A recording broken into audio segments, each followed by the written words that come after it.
So you walk every day. You don't eat sugar. Good job. You made your first steps. Most people stop here, but not us. Now it's time to push harder. Comfort is what you feel when your body starts to listen to you. It tells you to rest. It tells you to slow down. It says you are doing fine. But that's the moment to move faster. Add more effort. Do the hard things. Do it smart. Make it fun for yourself. Your body is already changing. Now your mind must change too. More discipline, less talking. Morning is not for your phone. Morning is for action. Do a short workout, just 5 minutes.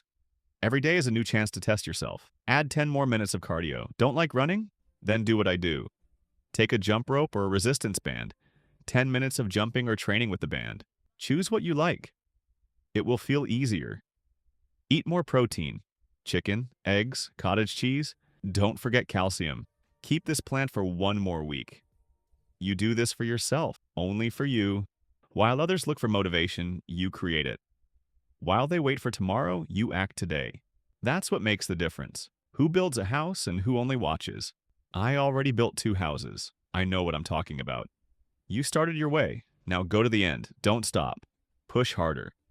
The only way is up. I'll prepare the next step. See you soon, bro.